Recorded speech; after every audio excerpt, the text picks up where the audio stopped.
तैमूर आया और छा गया। जी हाँ, बिल्कुल, पाकिस्तान ने एक नए क्रूज़ मिसाइल का तजुर्बा किया है जिसका नाम है तैमूर। इस मिसाइल की ख़ुसूसियात क्या हैं, इसकी रेंज क्या है और ये किस दुश्मन के लिए तैयार किया गया है? आमिर रज़ा मेरे साथ मौजूद हैं, उनसे बात करते हैं।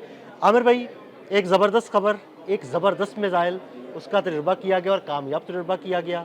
इस मिसाइल की ख़ुसूसियात के बारे में हमारे नाज़रीन को बताइएगा। जी बिल्कुल, पहले सबसे पहले तो इसके नाम की खसूसियात के बारे में बता देता हूँ, क्योंकि तैमूर इसका नाम रखा गया और ये अमीर तैमूर के नाम पर है।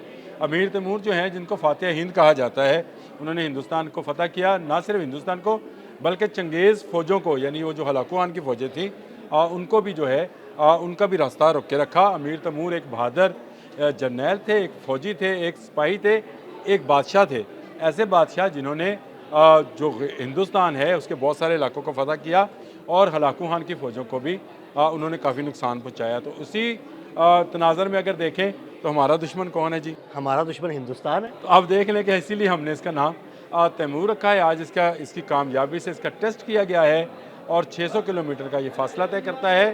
स्टेल्थ टेक्नोलॉजी का हामिल है, जहाज़ से फायर किया जा सकता है और कहा जा रहा है कि इसको पाकिस्तान के JF-17 थंडर के साथ इंटीग्रेटेड किया गया है, ताकि जहाज़ हमारा तो मिसाइल भी हमारा होगा। ये क्रूज़ मिसाइल है जी, और इसमें जो स्टेल्थ टेक्नोलॉजी है वो जदीद है। दो चीज़ें इसमें बहुत जदीद हैं। एक तो इसका जो टारगेट लॉक करने का ऑपरेशन है वो इतना मजबूत है कि उसको डी ट्रैक नहीं किया जा सकता है। दूसरा, ये सतह के साथ साथ, यानी समंदर हो या ज़मीन हो, उसके साथ साथ परवाज़ करता है, इसलिए ये रडार्स में नहीं आता है। स्टेल्थ टेक्नोलॉजी इसी को कहते हैं कि अगर आप क्रॉस रडार जो है वो ना हो तो आपको रडार की जो लहरें हैं उसको आप उसमें से निकल जाएं तो आप स्टेल्थ टेक्नोलॉजी के हामिल हैं। तो ये स्टेल्थ टेक्नोलॉजी का हामिल क्रूज़ मिसाइल है। इसका हमने एक्सपोर्ट वर्जन भी बनाया है। खुशी की बात यह है वो 290 किलोमीटर की रेंज रखता है, जबकि जो हमारे अपने जहाज़ों पर नस्ब किया जाएगा उसकी रेंज जो है 600 किलोमीटर होगी। आमिर भाई, ये बहुत 600 किलोमीटर बड़ी रेंज है। जब ये मैंने सुना था तो मुझे खुद हैरत हुई कि पाकिस्तानी इंजीनियर और पाकिस्तान एरोनॉटिकल इंजीनियर्स का ये कमाल है। इसीलिए हमारे ज़हीरुद्दीन बाबर साहब ने जो है खुद इस टेस्ट की निगरानी की। उन्होंने देखा भी, हमारे जो एयर चीफ़ हैं, और कामयाबी के साथ ये अपने हदफ तक पहुंचा है। इसका जो GPS सिस्टम है वो हैक नहीं हो सकता है, वो बिल्कुल लॉक्ड है। मैंने आपसे कहा जिस तरह इसको जिसमें टारगेट लॉक कर दिया जाए तो उसके बाद ये अपना रास्ता खुद भी बना सकता है, यानी इसको फिर एक टारगेट लॉक करना है और उसके बाद इसको छोड़ देना है, जहाज़ से ये फायर किया जाएगा। स्पीड इसकी जो है मैंने आपको बताया कि 980 किलोमीटर के दरमियान इसकी स्पीड है, यानी 1 माह की स्पीड तकरीबन ये बनती है। इस स्पीड के साथ एक क्रूज़ मिसाइल एक जहाज़ से लॉन्च किया जाए और वो जो तस्वीरें हैं जिसमें ये नस्ब है, तो ये ख़ुद एक खौफ की लामत है दुश्मनों के लिए, उन लोगों के लिए जो पाकिस्तान के मुतल्लिक ऐसे नज़रियात रखते हैं कि शायद वो पाकिस्तान को फ़तह कर लेंगे। अब उनके फ़तह होने के दिन आ गए। तैमूर जो है पाकिस्तानी फ़ौज में, यानी पाकिस्तानी एयर फोर्स में शामिल कर दिया गया। और तैमूर के आने से एक चीज़ और भी हुई कि पाकिस्तान इस हवाले से भी कि जो जहाज़ के ज़रिए क्रूज़ मिसाइल फायर किए जाते हैं उसमें भी खुद इन्हिसारी की तरफ चला गया है। ये एक बड़ी अच्छी बात है कि पाकिस्तान इस टेक्नोलॉजी का हामिल मुल्क बन गया है। मैं हमेशा कहता हूँ कि ठीक है, हमें बहुत ज़्यादा मदद दरकार रहती है और मदद की भी है चीन ने हमारी, लेकिन इसके बावजूद हमने हमारे साइंटिस्ट ने, हमारे एरोनॉटिकल इंजीनियर्स ने और हमारे जो सिपह सलार हैं, उन्होंने इस बात पर खुसूसी तवज्जो दी कि टेक्नोलॉजी हमारी अपनी होनी चाहिए, हमें किसी का मोहताज नहीं होना चाहिए। अपने दिफा के लिए सारी चीज़ें हमने बनाई हैं, हमने किसी मुल्क को फतह नहीं करना है। हाँ, कोई मेरी नज़र से देखेगा तो फिर उसकी खैर नहीं। देखिए, वो आप चाहे मगरब से आए, अफ़गानिस्तान की तरफ से कोई दुश्मन, या मशरक़ से हिंदुस्तान की तरफ से आए, उसको भरपूर जवाब दिया जाएगा।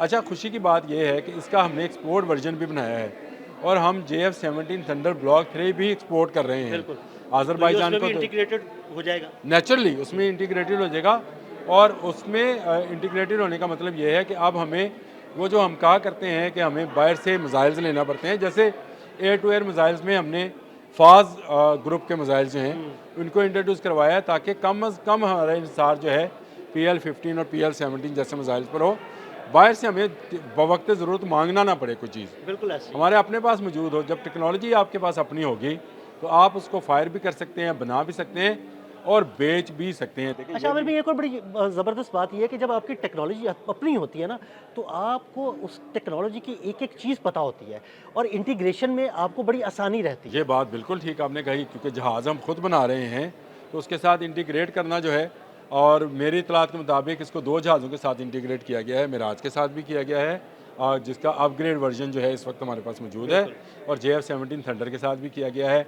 तो ये एक मैं समझता हूँ कि डबल मज़ा है, यानी ये मिसाइल जो है दोनों जहाज़ों में इस्तेमाल हो सकता है, और आने वाले वक्त में इसकी अहमियत और ज़्यादा हो जानी है, क्योंकि हमारा दुश्मन मुल्क जो भारत है उसके मतलब मुख्तलिफ थिंक टैंक्स कह रहे हैं कि वो अपनी शिकस्त का बदला लेने की सोच रहा है, लेकिन ऐसे तैमूर जैसे मिसाइल्स के होते हुए मेरा ख्याल है उसके इरादे, नापाक इरादे जो हैं उसके दिल के अंदर ही दफन हो अच्छा जाएंगे। आमिर भाई, आपने ये बात की मेराज की और JF-17 थंडर की, तो बड़ी ज़बरदस्त बात है कि दुनिया के कई ममालिक अभी तक मेराज तैयारे इस्तेमाल कर रहे हैं।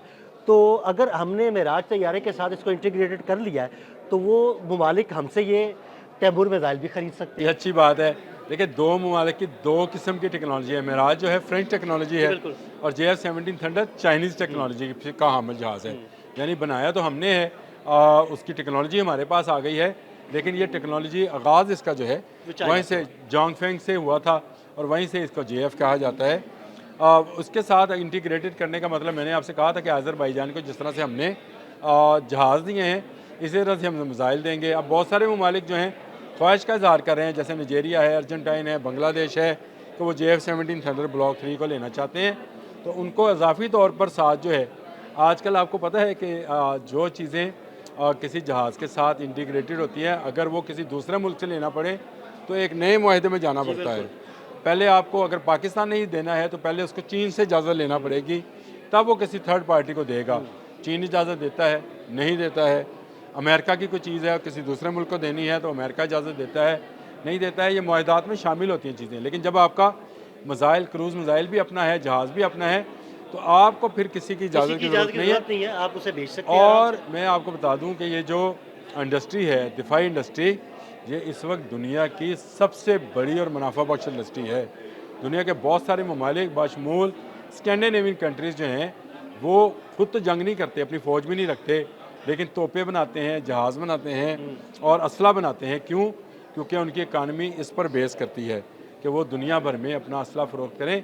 देखिए, तनाज़ात रहते हैं, तनाज़ात होते हैं और तनाज़ात चलते रहते हैं, तनाज़ात रुकेंगे नहीं। जब तक भारत जैसी हिर्स और अफ़गानिस्तान जैसी दहशत गर्दाना सोचें मौजूद हैं, उस वक़्त तक तनाज़ात दुनिया के किसी खत्े में ख़त्म नहीं हो सकते। कोई ना कोई इसराइल किसी न किसी गज़ा पर, मज़लूम पर जुल्म ढाने के लिए बैठा होता है। कोई ना कोई अमेरिका जैसा हाथी जो है वेनेज़ुएला को अपने पाँव के नीचे दबाने के लिए तैयार होता है। तो ऐसे तनाज़ात में अगर आपकी दिफाई खुद निसारी हो, लोगों को पता हो कि जहाज़ इनका अपना है, पायलट इनका अपना है, सिस्टम्स इनके अपने हैं, मिसाइल्स इनके अपने हैं, तो उन ममालिक की तरफ कम ही लोग देखते हैं। ये यूरोप में भी जो आपको आज अमन नज़र आ रहा है, आप ज़रा 100-150 साल पीछे जाएँ तो वहाँ जंगें नज़र आ रही थी। लेकिन वहाँ हुआ क्या? वहाँ एटमी कुव्वतें सामने आ गई। फ्रांस एटमी कुव्वत बन गया, या बरतानिया एटमी कुव्वत बन गया, जर्मनी अज़ खुद एक कुव्वत था। तो तमाम जंगों के बाद अब वो जो हैं एक अमन के साथ, एक वीज़े के साथ, यूरो वीज़े के साथ सफ़र करते हैं। उन्होंने फ़ैसला कर लिया कि वो आपस में जंग नहीं करेंगे। हाँ, दुनिया के मुख्तलिफ तनाज़ात में वो अपनी नाक ज़रूर घुसेड़ते रहते हैं, वो एक अलग कहानी है, उसको बयान ना ही किया जाए। पाकिस्तान दफाई सलाहियत में खुद निसारी की तरफ एक कदम और आगे बढ़ गया है, और मैं ये समझता हूँ कि भारत से भी हम एक कदम और आगे निकल गए हैं। अपने दिफा में कोई भी मुल्क जो पाकिस्तान की तरफ जहारियत की नज़र से देखेगा और कदम रहेगा, उसके पाँव काट दिए जाएंगे।